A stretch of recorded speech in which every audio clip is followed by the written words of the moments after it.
शुरू कर रहे हैं। प्रिय संस्कृत मित्राणी नमः संस्कृताय। संस्कृत गंगा दारागंज प्रयागराज में आपका स्वागत है। हम लोग प्रकरण ग्रंथ मृच्छकटिक को पढ़ने चल रहे हैं, जो प्रवक्ता और यूजीसी के पाठ्यक्रम में है, हायर के पाठ्यक्रम में भी है, जीडीसी के पाठ्यक्रम में भी है, और जो लोग आईएएस पीसीएस की परीक्षाएं देते हैं उनके पाठ्यक्रम में भी है। तो एक आज बहुत इंपॉर्टेंट श्लोक हम लोग मृच्छकटिक का पढ़ेंगे। शूद्रक की रचना है, प्रकरण ग्रंथ है, प्रकरण में 10 अंक होते हैं। तो आज हम लोग पहले अंक का 32वां श्लोक जो विट के द्वारा कहा गया है। विट एक पात्र है जो शकार का साथी है। कथानक कुछ इस प्रकार से है कि वो प्यार नहीं करती वसंत सेना, लेकिन शकार उसको बहुत मानता है। वो चाहता है शकार कि आप भी मुझे प्यार करो। वसंत सेना के इस प्रकार के निवेदन को विट भी शकार की तरफ से उससे कहता है कि तुम वेश्या हो, तुम्हें केवल चारुदत्त की पत्नी बनकर के नहीं रहना चाहिए। वेश्या सबकी होती है, वेश्या पर सबका अधिकार होता है। और किस प्रकार के उदाहरणों से वो समझाता है, इसलिए ये श्लोक बड़ा इम्पॉर्टेंट है, और परीक्षा की दृष्टि से भी और आपकी आम जिंदगी की दृष्टि से भी। विट एक बुद्धिमान पात्र है। ध्यान रखिएगा, विट संस्कृत बोलता है, इसलिए यह श्लोक भी संस्कृत है। अभी तक हम लोग जो श्लोक पढ़ रहे थे वो प्राकृत के मूल श्लोक थे, उनकी संस्कृत छाया हम लोग पढ़ते थे। आज हम लोग विट के इस कथन को पढ़ेंगे। इसके पहले भी एक श्लोक को बोला है, पर एक इम्पॉर्टेंट श्लोक की चर्चा हम लोग करेंगे जो हम लोगों के सामने आने वाला है मृच्छकटिक में पहले अंक का यह श्लोक। देखिए लिखा है कि वाप्याम स्नाति विचक्षणो द्विजवरो, वाप्याम स्नाति विचक्षणो द्विजवरो, मूर्खोऽपि वर्णाधमः, फुल्लां नाम्यति वायसोऽपि हि लतां, फुल्लां नाम्यति वायसोऽपि हि लतां, यानामिता वर्हिणा, ब्रह्मक्षत्रविशस्तरन्ति च यया, ब्रह्मक्षत्रविशस्तरन्ति च यया, नावातयैवेतरे, त्वां वापीव लतेव नौरिव जनम्, त्वं वापीव लतेव नौरिव जनम्, त्वं वापीव लतेव नौरिव जनम्, त्वं वापीव लतेव नौरिव जनम्, वेश्यासि सर्वं भज, वेश्यासि सर्वं भज। विट कह रहा है, पात्र है विट, जो शकार की ओर से निवेदन कर रहा है वसंत सेना से कि तुम वेश्या असी। देखो लता है, तुम वेश्या असी, तुम वेश्या असी, तुम वेश्या हो, और तुम वेश्या हो तो तुम्हें क्या करना चाहिए? बोले सर्वम भजो, सबका भजन करो, माने सबका सेवन करो, माने सबका साथ दो, माने सबको प्यार करो। वो शकार को प्यार करने से मना करती है। इसी के बाद वसंत सेना कहती है गुणा खलु अनुरागस्य कारणम न पुनर्बलात्कारा। गुण ही देखो प्यार का कारण होता है। जबरदस्ती तुम कहोगे कि नहीं मैं भी शकार को प्यार करूं, मैं भी शकार के साथ रहूं, बोले कुछ तो गुण होना चाहिए, कुछ तो मन मिलना चाहिए। माना तो वो याद दिला रहा है कि देखो मन मिले ना मिले क्या करते हैं, तुम वेश्या असी, तुम वेश्या हो तो सर्वम भज, माने चारुदत्त को प्यार करो। वो मना नहीं करता कि चारुदत्त को भी जाओ, भाई चारुदत्त के पास भी जाओ, उसको भी प्यार करो, उसको भी गले लगाओ, लेकिन शकार को इग्नोर मत करो। शकार के साथ भी तुम्हें प्यार करना चाहिए। उसके लिए उदाहरण देता है, क्यों? बोले तुम वेश्या असी, तुम वेश्या हो, इसलिए सर्वम भज, इसलिए सबका सेवन करना चाहिए, सबके साथ जाना चाहिए। अब फिर कुछ उदाहरण देता है कि वाप्याम स्नाति विचक्षणो द्विजवरो। वापी समझते हैं स्नान करने की एक जगह, छोटी नदी टाइप की, जहाँ पर कुछ जल होता है, जिसमें विद्वान भी स्नान करते हैं और मूर्ख भी स्नान करते हैं। तो उदाहरण विट देता है कि देखो वापी को देखो, बोले कि वाप्याम स्नाति विचक्षणः द्विजवरः और मूर्खः अपि वर्णाधमः, वर्णाधमः मूर्खः अपि स्नाति और विचक्षणः द्विजवरः अपि स्नाति। वापी में तो वापी मना करती है कि क्या हमारे यहाँ केवल विद्वान स्नान करेगा, मूर्ख को हम स्नान नहीं करने देंगे। तो जैसे वापी में विद्वान भी नहाते हैं और मूर्ख भी नहाते हैं, तो वापी किसी को मना नहीं करती। ऐसे ही तुम भी वेश्या हो, तुम्हें चारुदत्त प्यार करता है, तुम चारुदत्त के पास जाओ, लेकिन शकार भी आए तो माना कि वो मूर्ख है, तो चलो मूर्ख को भी गले लगाओ। विद्वान को तो गलो लगाती ही हो, तुम वेश्या हो तो विद्वान को भी गले लगाओ झाजी, पर मूर्खों को भी गले लगाओ। वो वापिस ये उदाहरण देना चाहते हैं। विट कहता है कि वाप्याम स्नाति द्विजवरः, जो द्विजवर लोग हैं, श्रेष्ठ लोग हैं, जो त्रिकाल संध्या करते हैं दोनों टाइम, ऐसे लोग भी तो वापी में स्नान करते हैं। तो क्या गंगा जी मना करती हैं क्या कि ममगाई जी स्नान कर लिए तो वहाँ झा जी स्नान ना करें? ऐसा थोड़ी ना है। तो भाई गंगा जैसे कोई वापी है, कोई तालाब है, स्नान करने की जगह है, उसमें विचक्षणा द्विजवरा स्नाति एक, और वर्णाधम मूर्खा अपि, वर्णाधम माने जो द्विज से अधम वर्ण में पैदा हुआ है, शूद्र में पैदा हुआ है और नीच कुल में पैदा हुआ है, और नीच कुल में वो एक तो वर्णाधम है, दूसरा बात मूर्ख भी हो। वर्णाधम है तो वर्णाधमा विशेषण किया मूर्खा का, केवल मूर्खा हो सकता है भाई, कोई उच्च कुल खानदान में भी मूर्ख हो सकता है। बोले नहीं, वर्णाधमा मूर्खा अपि वाप्याम स्नाति। वापी का सप्तमी एक वचन क्या बनेगा? जैसे नदी का नद्याम, वैसे वापी का वाप्याम। तो वापी में दोनों, अच्छा द्विजवरा केवल नहीं लिखा, विचक्षणा द्विजवरा। तो द्विजवर का भी, एक तो द्विज शब्द में वर लगा दिया, इससे ही द्विज की श्रेष्ठता सिद्ध थी, लेकिन फिर भी द्विजवर में भी विचक्षण द्विजवर, बहुत कुशल, बहुत विद्वान, अत्यंत कुशल, है ना। तो विचक्षण द्विजवरः, और मूर्खा के लिए कहा वर्णाधमः मूर्खा अपि वाप्याम स्नाति। फिर कहा फुल्लाम नाम्यति वायसोपि हिलताम या नामिता बर्हिणता। या लता, यहाँ से देखो या, तो या बर्हिणा नामिता, जो मयूर के द्वारा झुकाई गई, जो मयूर के द्वारा नामिता माने नमित की गई, झुकाई गई। तो देखिए मोर बहुत सुंदर पक्षी होता है, अच्छा पक्षी होता है। किसी फुल्लाम क्या बोले? लताम। तो वायसः अपि फुल्लाम लताम नाम्यति, उसी लता को वायस माने कौवा भी तो जाके बैठता है। तो लता कहती है क्या कि अभी हमारे में मोर बैठा था, तुम कौवा को हम नहीं बैठाएंगे। तो कोई लता मना नहीं करती कि कौवा नहीं बैठेगा। तो माना शकरवा कौवे है। अरे भाई चारुदत्त तुमको प्यार करता है, गले लगाता है, ठीक है, मान लेंगे कि वो मयूर है, मान लीजिए कि वो श्रेष्ठ है, द्विजवर है, विचक्षणा द्विजवरा है। अरे तो वर्णाधम मूर्ख को भी गले लगा लो। जैसे वापी वर्णाधम मूर्ख को स्नान करने से नहीं रोकती है, ऐसे सकार को भी तुम प्यार करने से मत रोको। उदाहरण देखिए कैसे दे रहा। फिर कहता है कि भाई जिस लता को या लता बर्हिणा नामिता, जिस लता को मयूर बैठ करके झुका देता है तो उस लता की शोभा बढ़ती। भाई मयूर बहुत सुंदर होता है, उसके पंख बड़े सुंदर होते हैं।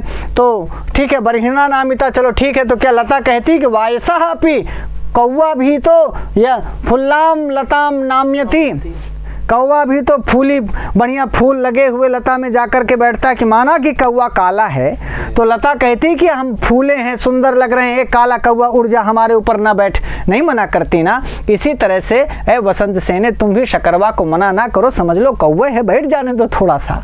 उदाहरण दे रहा यही ना कि या वाप्याम स्नाति विचक्षणो द्विजवरो मूर्खोऽपि वर्णाधमः फुल्लाम नाम्यति वायसोऽपि लताम या नामिता बर्हिणा। फिर कहते हैं ब्रह्म क्षत्र विषः तरन्ति च यया नावा तया एव इतरे, तया एव नावा इतरे अपि तरन्ति।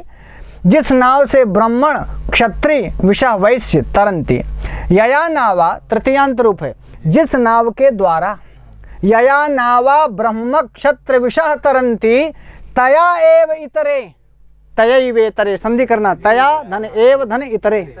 तो इतरे अन्य, तो अन्य में कौन बचा भैया? ब्राह्मण क्षत्रिय वैश्य तो तरंती, तो फिर कौन बचा? शूद्र बचा। हाँ। तो बोले क्या शूद्र के लिए अलग से नाव चलती है क्या गंगा में? नहीं, उसी नाव से तो वो भी बैठता है। तो बोले तो क्या वो नाविक मना करता है कि तुम कौन हो, किस जाति के हो, ब्राह्मण हो कि क्षत्रिय हो कि वैश्य हो, नहीं तो हम नाव में नहीं बैठाएंगे? क्या नाव मना करती है क्या, या नाविक मना करता है क्या? तो कितना सुंदर उदाहरण दिया कि यया नावा, जिस नाव के द्वारा ब्रह्म क्षत्र विषा तरंती, जिस नाव से ब्राह्मण क्षत्रिय वैश्य तैरते हैं, पार करते हैं, तया एव इतरे, उसी नाव से इतर लोग भी, नीच लोग भी, वर्णाधम लोग भी पार करते हैं। तो तुम वापी इव, तुम वापी की तरह, तुम लता इव, तुम लता की तरह, तुम नौ इव, नाव की तरह वेश्या हो।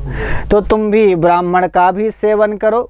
चारुदत्त ब्राह्मण ना है तो ब्राह्मण के साथ भी रहो। कोई क्षत्रिय जाए तो क्या वेश्या मना करती क्या? पहले आपका आधार कार्ड देखती है क्या कि तुम ब्राह्मण हो कि क्षत्रिय हो कि बनारस के हो कि जाजी के गांव के हो?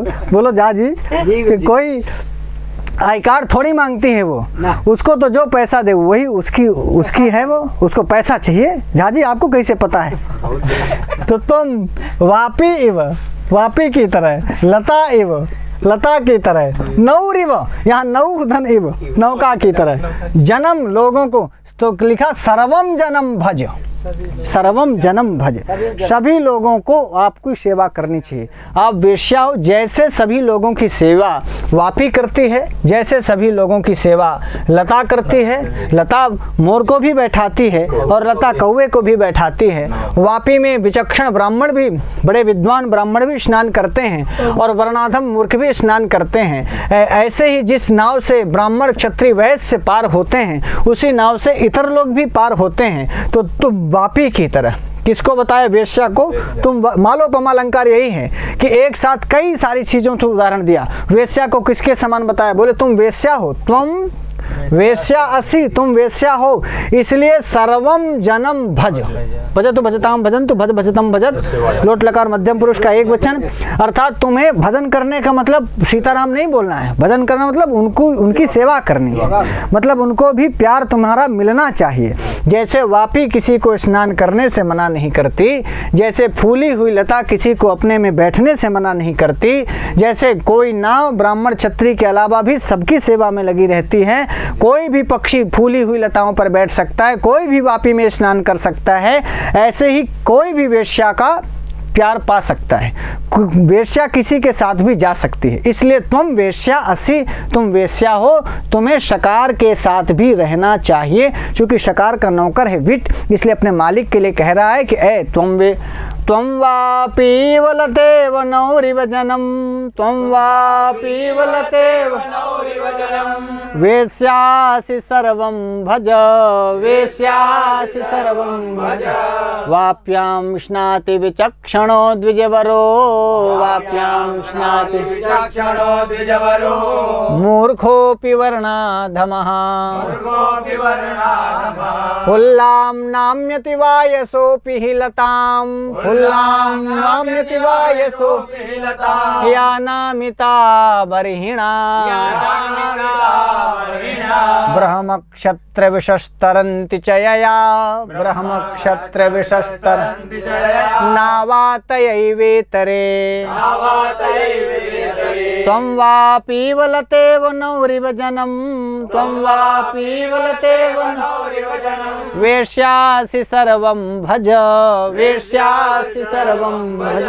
अर्थ समझ में आ गया होगा कि जिस सरोवर में, देखिए जिस सरोवर में विद्वान ब्राह्मण नहाते हैं, द्विजवरः विचक्षणा द्विजवरः स्नानी, उसी में नीच मूर्ख भी स्नान करते हैं। वर्णाधमः मूर्खों भी वाप्याम स्नाति, जिस विकसित लता पर बैठकर मयूर उसे झुकाता है, बर्हिणा या नामिता, और उसी पर बैठकर कौवे भी उसे झुका देते हैं, वायसोपी लिखा ना। हाँ, और जिस नौका से ब्राह्मण क्षत्रिय वैश्य जैसे श्रेष्ठ जाति के लोग पार उतरते हैं, ब्राह्मण क्षत्रिय विशस्तरन्ति यया नावा, उसी नौका से एक शूद्र या अंत्यज भी पार उतर जाते हैं। इतरे अपि तया एव इतरे अपि, तुम उसी सरोवर की तरह यानी वापी की तरह, उसी लता की तरह और उसी नौका की तरह सर्वजन सुलभ वेश्या हो, सर्वम जनम भज, तुम्हें सबके साथ समान व्यवहार करना चाहिए। अर्थात माना कि तुम अधिक प्यार चारुदत्त को करती हो तो वो द्विजवर ब्राह्मण प्यार करो, लेकिन वर्णाधम मूर्ख भी को तो भी वापी स्नान करने से मना नहीं करती, इसलिए शकार को तुम्हें मना नहीं करना चाहिए, उसे भी प्यार करना चाहिए। यह बात सिखा रहा है विट, किसको? वसंत सेना को। वाप्यम स्नाति विचक्षणो द्विजवरो मूर्खोऽपि वर्णाधमः, अत्र किम छंदः? तो यहाँ पर शार्दूल विक्रीडित छंद है, ठीक है। सूर्यास्वैर्मर्षजास्ततस्य गुरुवः शार्दूल विक्रीडितम, 19 अक्षर होते हैं। त्वं वापी वलतेव नौरिव जनम, वेश्यासि सर्वं भज, इयं पंक्ति कस्मिन् ग्रंथे अस्ति? तो मृच्छकटिके। और कस्य पंक्ति ही अस्ति? हाँ, तो विट कहता है, इसका वक्ता विट है और कवि कौन है? शूद्रक है, ठीक है। तुम वापी की तरह, लता की तरह, नाव की तरह वेश्या हो, इसलिए सबका तुम्हें सेवन करना चाहिए, सबकी सेवा करनी चाहिए। तरंत इति प्रकृति प्रत्यय क्या त्रिप्लवन तरणयो धातु है, और त्रिप्लवन तरणयो धातु से लट लकार प्रथम पुरुष बहुवचन में तरति तरता तरंति तरसि तरथा तरत तरामि तरावह तरामा ऐसा रूप आप चलाएंगे। और फिर द्विजय सुवरा द्विजवरा, तो द्विजय सुवरा द्विजवरा अत्र का समासा तो तत्पुरुष समास हो जाएगा, सप्तमी तत्पुरुष आपको दिखाई पड़ रहा होगा। द्विजय सुवरा द्विजवरा अत्र का समासा तो लिखा है तत्पुरुषा। किस प्रकार के सवाल आपकी परीक्षा में आ सकते हैं उनकी चर्चा हो रही। स्नाति इत्यत्र कहा धातु वाप्याम स्नाति है ना, वाप्याम स्नाति, तो स्नाति इत्यत्र कहा धातु स्ना शौचे धातु है, लट्टकार प्रथम पुरुष एक वचन में स्नाति स्नाता स्नांति ऐसा रूप चलेगा। यही स्ना ही आपको कहाँ कहीं कहीं पर ऐसे लिखा मिलेगा क्या, हाँ तो स्ना धातु कह ले चाहे स्ना धातु कह ले, ये मूल धातु यही है स्ना शौचे, लट लकार प्रथम पुरुष एक वचन में रूप चलेगा स्नाति। ठीक है, तो ये स्नात भी आपको तुम वापी वलते नौरी वजनम वेश्यासी सर्वम भजे अत्र कहा अलंकारा। तो मालोपमा की चर्चा हम लोग कर रहे थे कि एक ही चीज की जब कई सारी चीजों से तुलना की जाए, तो जैसे तुम माने वसंत सेना, तुम कौन वसंत सेना, अच्छा क्या हो वेश्या हो, लेकिन किसकी तरह, वापी की तरह, लता की तरह, नाव की तरह। तो देखिए तीन, ये माला यही बन गई ना, माला में कई सारी गुड़ियां होती हैं, इसलिए वापी की तरह, लता की तरह, नाव की तरह। कौन तुम, तो वापी की तरह भी तुम, लता की तरह भी तुम, नाव की तरह भी तुम, ऐसी तुम वेश्या। इसलिए जब एक ही चीज की कई सारी चीजों से उपमाएं दी जाएं तो मालोपमा अलंकार होता है। यह साफ साफ मालोपमा अलंकार आपको दिख गया। वापी इव अत्र का संधि, तो वापी धन इव कर देंगे, वापी धन इव कर देंगे, कौन संधि बनेगी, दीर्घ संधि बन जाएगी, वापी धन इव वापी। ठीक है, आकाश वर्ण दीर्घ। ये सारे सवाल आपके लिए शंकर भगवान बनाते हैं, काशी हिंदी विश्वविद्यालय की धरती से आते हैं। ये सारे प्रश्न वो लिख करके टाइप करा करके सब रख देते हैं, मेरे लिए काम आसान हो जाता है, वरना हमें करना पड़े ये सब कुछ। आगे बर्हिणा इति शब्दस्य को अर्थ, बर्हिणा शब्द का क्या अर्थ है, तो बर्हि शब्द क्या किस अर्थ में है, मयूर के अर्थ में है। तो यहाँ जिस लता को मयूर झुकाता है तो बर्हि शब्द मयूर के लिए, इसका शब्दार्थ भी आपसे पूछता है, इसलिए मयूर शब्द हो जाएगा। नौरिव इत्यत्र संधि विच्छेदा का, नौ इव नौका की तरह। ठीक है, विसर्ग को रेफ हुआ और रेफ जाकर के आगे इसे मिला, नौरिव बन जाएगा। नौ इव इत्यत्र संधि विच्छेदा, तो ये बन जाएगा। यया इति रूपम अस्ति, यत शब्द का आप रूप चलाएंगे स्त्रीलिंग में, तो तृतीया विभक्ति एक वचन स्त्रीलिंग में, हाँ या, फिर हाँ द्वितीया के एक वचन में याम, तृतीया में यया, फिर क्या है यस्यै यस्याह यस्याह यस्याम, ऐसा रूप चलेगा एक वचन अंत में। नहीं तो या ये या आपको याद होगा, या ये या, याम याम ये या, ऐसा चलेगा ना। तो यत शब्द है सर्वनाम पद है जो के अर्थ में आता है, और वो भी किसमें, स्त्रीलिंग में है। तो यया नावा, जिस नाव से, तो नौ शब्द स्त्रीलिंग में, इसलिए नावा भी तृतीयांत पद है और यया भी तृतीयांत पद है। ठीक है, वायसा पर्याय पदम किमस्ति, वायसा इसका पर्यायवाची पद क्या है। ऐसे भी सवाल पूछे जाते हैं कि जो परीक्षा में है उसके अलावा पर्यायवाची पद पूछ लेता है। तो वायसा माने कौवा होता है, ये आप जानते हैं कि नहीं जानते हैं, तो आप लिखेंगे काका। वायस पद का एक विकल्प होगा कोई। वर्णेश्वधमा वर्णाधमा अत्र का समास, फिर से वर्णेश्वधमा है तो सप्तमी तत्पुरुष समास हो जाएगा, यहाँ भी समास है। फुल्लाम इत्यत्र का प्रत्यय, फुल से ता लगाएंगे फुल्ला बनेगा, द्वितीया में फुल्लाम बनेगा, क्योंकि वहाँ जो उसका विशेष पद है लताम वो द्वितीयांत है, इसलिए फुल्लाम लताम, फूली फाली, जिस लता में फूल निकले हों उसको हम फुल्लाम लताम कहेंगे, अर्थात जो सुंदरी लता हो, ऐसा कहने का भाव है। लता बहुत सुंदर है, फूली हुई है, फूल फूले, लेकिन बैठा कौवा है। तो फुल्लाम लताम में भी तो कौवा बैठता है, ये बात हो रही थी कि फूली फाली लता में भी तो कौवा बैठ जाता है। तो समझ लो कि तुम माना कि तुम फूली लता हो, मानी बहुत सुंदर हो, वसंत सेना बहुत सुंदरी है, फुल्लाम लताम से वसंत सेना को आप बोध कर लो और कौवा सकार को मान लो। इसीलिए विट कहता है कि माना कि तुम फूली फाली लता हो, बहुत सुंदरी हो, लेकिन समझ लो कभी कभी कौवा भी तो फूली लता में बैठ जाता है। तो क्या लता मना करती है कि नहीं मयूर केवल बैठेगा, लता हम कौवा को नहीं बैठाएंगे? ऐसे माना कि चारुदत्त तुम्हारा प्यार पाता है, लेकिन कभी कभी कौवा को भी शकार को भी दे दिया करो। उदाहरण देखिए जैसा दिया, लेकिन फिर भी हंसने लायक है। मूर्खों की संधि विच्छेदा का मूर्खा धन अपी कर देंगे, मूर्खों भी बन जाएगा ना। अब ये समाप्त हो गया मित्रों। वीडियो को अधिक से अधिक शेयर करिए न करिए, पढ़िए जरूर, ये तो आपको मेरे ख्याल से मेरी ओर से निवेदन होगा। तो मित्रों आज के लिए बस इतना ही, हम फिर नए वीडियो में मिलेंगे। आप तब तक के लिए नमस्ते संस्कृताय।